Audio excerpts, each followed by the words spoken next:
Bonjour à tous, j'espère que vous allez bien. Alors, bienvenue dans le podcast d'une aide-soignante motivatrice. Sur cette chaîne, on vous accompagne. Sur cette chaîne, on vous aide à atteindre l'excellence, à réussir votre formation, votre diplôme. Si vous aspirez à être une aide-soignante, à pouvoir intégrer l'école d'une aide-soignante, si vous êtes une aide-soignante, c'est à pouvoir vous donner les clés pour pouvoir vous en sortir et vous démarquer dans le milieu professionnel. Alors aujourd'hui, on va parler de l'admission de la forme. Aujourd'hui, on va parler de l'admission de son école d'aide-soignante, comment constituer son dossier, quelles sont les modalités, quel âge, à quel moment faut-il déposer le dossier, tout ce qui tourne vraiment concernant l'entrée de l'école d'aide-soignante. Alors, concernant la formation d'aide-soignante, qui peut faire la formation d'aide-soignante et qui a le droit de faire la formation d'aide-soignante? Il faut savoir que la formation d'aide-soignante, c'est une formation qui est ouverte à tout le monde. Elle est ouverte à tout le monde à condition d'avoir l'âge de 17 ans. Vous avez le droit d'intégrer la formation d'aide-soignante à partir de 17 ans.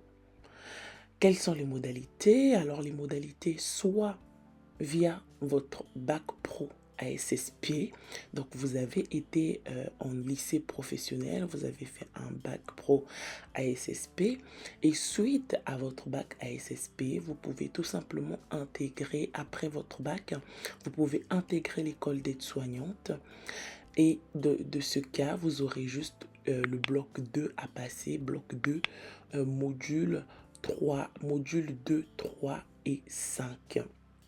Généralement, vous intégrez l'école à partir de janvier. Vous venez en septembre pour la présentation, vous repartez chez vous, soit vous retravaillez. Après, en janvier, vous venez pour passer votre module, votre bloc 2, que vous passez au mois de février ou mars, si je ne me trompe pas. Pour les autres qui n'ont pas le bac pro ASSP, si vous êtes demandeur d'emploi, dans ce cas-là, vous allez constituer un dossier, euh, un CV, une lettre de motivation. Quelles sont vos motivations? Pourquoi vous voulez intégrer la formation?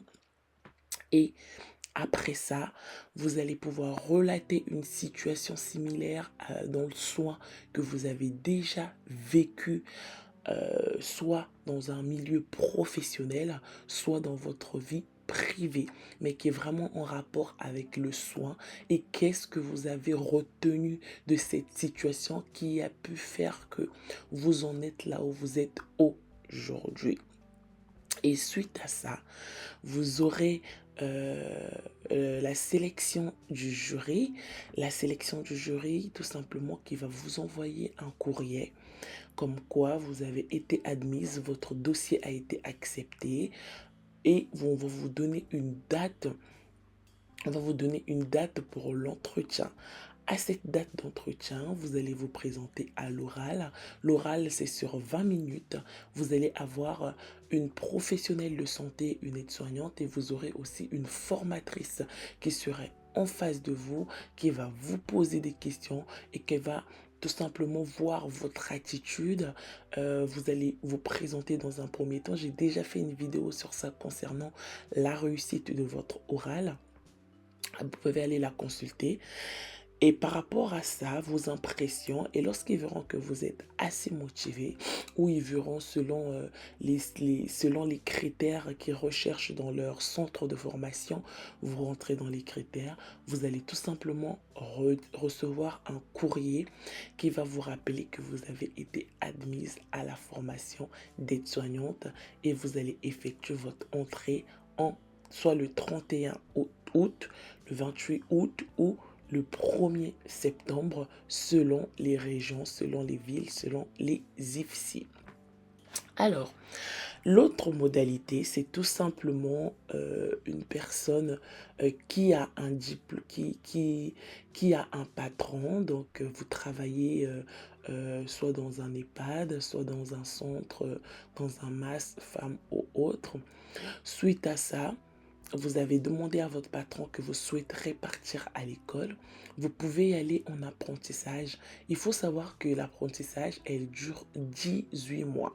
Donc, vous allez aller à l'école pendant 18 mois.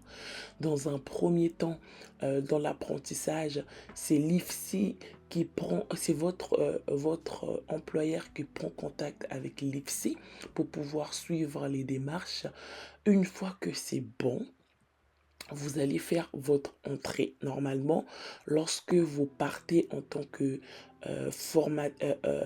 élève aide-soignant via l'apprentissage, vous n'aurez pas à passer un concours, vous n'aurez pas à, à passer l'oral. Tout ça, en fait, ça se passera via votre employeur parce que c'est votre employeur qui va payer votre école. Ou je pense que peut-être vous avez une épreuve, un oral à passer pour mettre un point sur qui vous êtes, sur votre physique ou autre, mais vous n'avez pas toutes les tracasseries que les autres vont avoir. Ou si vous avez pas, si vous travaillez pas chez un employeur, vous pouvez aussi trouver un patron. Vous faites la recherche d'un patron. Suite à cette recherche, vous lui expliquez votre projet. S'il est prêt à miser sur vous, il peut miser sur vous aussi. Et après, vous partez à l'école pendant 18 mois. Donc, la première des choses, au début, vous allez être avec les autres. Et après, il y aura pendant des stages, vous allez être chez votre patron, vous allez travailler parce que c'est de l'apprentissage. En aucun cas, vous êtes considéré comme salarié, vous êtes considéré comme apprenti. Concernant les dates d'entrée en IFAS, il faut savoir que au début, avant le nouveau référentiel, au début, la formation d'aide-soignante s'effectuait sur une seule entrée. Aujourd'hui, il y a de plus en plus de demandes, il y a de manque de personnel. Ceci dit, la formation d'aide-soignante a été séparée en 2 entrées. Donc là, actuellement, si vous avez loupé votre entrée de septembre, sachez qu'il y a une 2e entrée qui se fait pour au mois de janvier. Ça dépend des IFSI, des écoles. Vous constituez votre dossier, donc la rentrée de janvier, les sélections avaient déjà commencé à partir du 28 août, le 28 août, jusqu'à mi-novembre, je crois, si je ne me trompe pas, mi-novembre. Et fin novembre, vous avez vos résultats comme quoi vous avez été sélectionné ou pas. Et le 8 janvier, vous faites votre entrée en formation. Sinon, vous avez aussi, à partir de janvier aussi, vous pouvez aller prendre des dossiers pour la rentrée 2024, septembre 2024. Vous pouvez aller prendre aussi les dossiers soit à l'IFSI, soit aux IFAS, parce qu'il faut savoir que vous avez le droit de faire la formation à l'IFSI, qui est un centre des soins infirmiers de la fonction publique, soit vous pouvez faire la formation en IFAS, qui est tout simplement un centre de formation d'aide soignante, mais ça, c'est le privé. Donc, à partir de janvier, vous pouvez constituer votre dossier, aller récupérer les dossiers dans les 2 écoles que je vous ai dit, constituer votre dossier comme dans la première étape, ce que vous avez à faire et attendre les sélections. Généralement, vous avez la réponse à partir de mars, février-mars et commencent les entretiens. Février-mars et commencent les entretiens. Les oraux, vous les passez à partir de juin. Et mi-juin, vous avez des résultats, ou à partir d'avril, je pense, et mi-juin, vous avez des résultats. À partir de juin, avant fin juin, vous savez si vous intégrez l'école d'aide-soignant ou pas. Comme ça vous laisse le temps de vous organiser, ça vous laisse le temps de pouvoir digérer la nouvelle.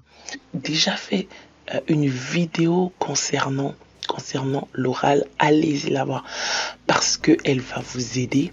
Mais ça, c'était vraiment pour vous apprendre le b.a.-ba de l'entrée de la formation. Donc voilà, j'espère avoir répondu à tous vos questionnements. Si vous avez d'autres questions, n'hésitez pas. On va continuer la conversation dans les commentaires. Je vous souhaite une excellente fin de journée et je vous dis à bientôt. N'hésitez pas de vous abonner.